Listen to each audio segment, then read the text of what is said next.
ជំរាបសួរអតិថិជន Ford ទាំងអស់នាងខ្ញុំឈ្មោះសៅសេណាជាទីប្រឹក្សាផ្នែករថយន្ត Ford តើអតិថិជនដែលប្រើប្រាស់ជាមួយនឹងរថយន្ត Ford ទាំងអស់មានកម្មវិធី Ford Cambodia Mobile App ហើយឬនៅថ្ងៃនេះនាងខ្ញុំសូមណែនាំអំពីមុខងារជាច្រើនដែលមាននៅក្នុង Ford Cambodia Mobile App ចំនួនថ្មី version 4.0 ដែលដាក់ដំណើរការនាពេលថ្មីនេះនៅក្នុងកម្មវិធី Ford Cambodia Mobile App ចំនួនថ្មីរបស់យើងត្រូវបានបន្ថែមនៅមុខងារថ្មីដើម្បីបំពេញនូវភាពងាយស្រួលនិងអត្ថប្រយោជន៍ជាច្រើនដល់អតិថិជន Ford ទាំងអស់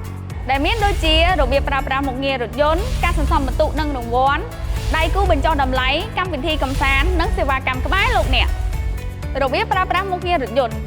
នៅក្នុងមុខងារនេះគឺងាយស្រួលសម្រាប់អតិថិជនក្នុងការចង់ស្វែងយល់បន្ថែមអំពីរបៀបប្រើប្រាស់បច្ចេកវិទ្យាទំនើបផ្សេងៗដែលបំពាក់នៅលើរថយន្ត Ford របស់លោកអ្នកហើយ Ford Cambodia Mobile App ក៏រួមបញ្ចូលនូវវីដេអូបង្ហាញពីបច្ចេកវិទ្យាទំនើបផ្សេងៗដែលលោកអ្នកចង់ស្វែងយល់បន្ថែមផងដែរការសន្សំបន្ទុកនិងរង្វាន់នៅក្នុងចំណុចនេះអតិថិជនអាចធ្វើការសន្សំបន្ទុកដើម្បីបដូរយករង្វាន់ជាច្រើនពីមជ្ឈមណ្ឌលជួសជុលរថយន្ត Ford ចំពោះការសន្សំបន្ទុកនេះគឺពួកយើងធ្វើការបែងចែកការសន្សំបន្ទុកជា3ដែលមានដូចជា Silver, Gold និង Platinum ដែលផ្ដល់អត្ថប្រយោជន៍ផ្សេងៗគ្នាកាត Silver បន្ទុកចាប់ពី1រហូតដល់500កាត Gold បន្ទុកចាប់ពី501រហូតដល់1000និងកាត Platinum បន្ទុកចាប់ពី1001ឡើងទៅរបៀបសន្សំបន្ទុកធ្វើការកក់សេវាកម្មទុកជាមុនតាមរយៈកម្មវិធី Ford Cambodia Mobile App ដោយគ្រាន់តែបំពេញឈ្មោះនិងលេខទូរស័ព្ទរបស់លោកអ្នក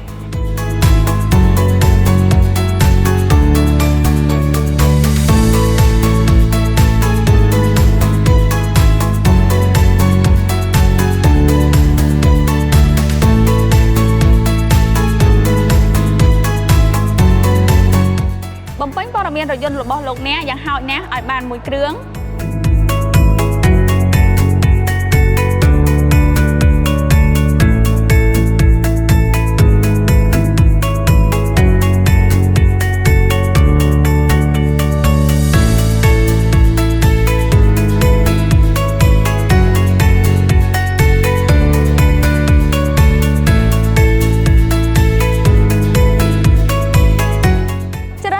សេវាកម្មនិងទីតាំងមជ្ឈមណ្ឌលជួសជុលរថយន្ត Ford ណាមួយដែលនៅជិតលោកអ្នក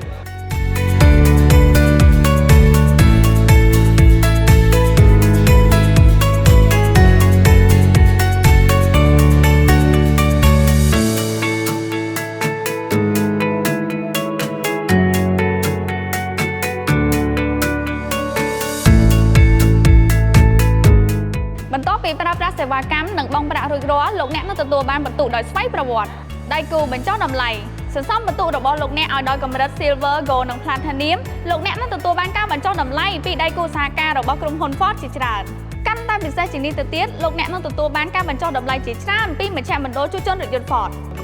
កម្មវិធីកម្សាន្ត Ford Cambodia Mobile App ចំនួនថ្មីបានរួមបញ្ចូលនៅកម្មវិធីកម្សាន្តដែលលោកអ្នកអាចទស្សនារឿងកំប្លែងវីដេអូចម្រៀងនិងភាពយន្តខ្លីៗហើយក៏អាចលេងហ្គេមផ្សេងៗបានផងដែរ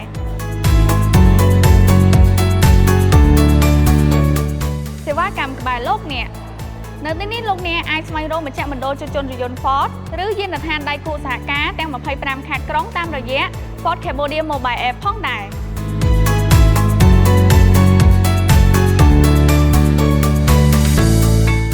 មិនត្រឹមតែប៉ុណ្ណោះលោកអ្នកអាចស្នើសុំសេវាកម្មជួសជុលចល័ត24ម៉ោងតាមរយៈ Ford Cambodia Mobile App ដែលអាចទៅដល់ទីតាំងរបស់លោកអ្នកគ្រប់ពេលវេលានិងគ្រប់ទីកន្លែងគណៈពេលនេះនាងខ្ញុំស៊ីណែសូមអរគុណនិងសូមជម្រាបលា